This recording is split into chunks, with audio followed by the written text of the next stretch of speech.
નમસ્કાર, આપ જોઈ રહ્યા છો લખત ન્યૂઝ અપડેટ ચેનલ। તમામ સમાચાર અને અપડેટ મેળવવા માટે ચેનલને સબસ્ક્રાઇબ કરો અને બેલ આઇકન પર ક્લિક કરો જેથી તમામ સમાચાર અને અપડેટ તમને મળી રહે। જામવાડી ગામ પાસે રેકી કરતા અસામાજિક તત્વોના આડા સમાન બિનકાયદેસર બાંધકામોને ચોટીલા પ્રાંત અધિકારી દ્વારા તોડી પાડવામાં આવ્યા।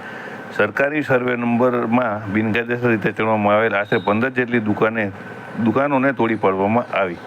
સુરેન્દ્રનગર જિલ્લામાં અમુક કનિષ્ઠ અધિકારીઓ અરજદારો દ્વારા પુરાવા સાથે લેખિત રજૂઆત કરી રહ્યા છે, છતાં પંચાયત રૂલ્સના ભંગ કરતા મહિલા સરપંચ, ભ્રષ્ટાચારીઓ, અસામાજિક તત્વો, ભૂમાફિયાઓને છાવરવા ખોટા જવાબો આપી રહ્યા છે, સાથે પોલીસ ફરિયાદ પણ કરતા નથી।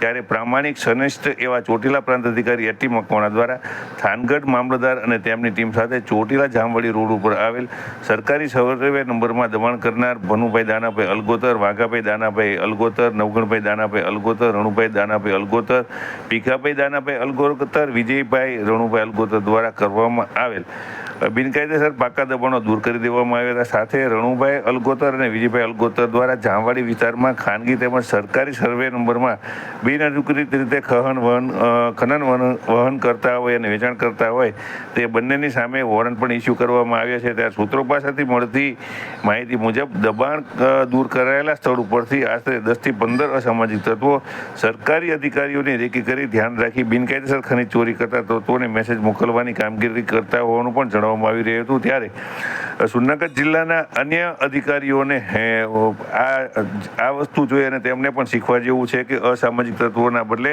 સારા લોકોને તેમના દ્વારા સાથ આપવો જોઈએ।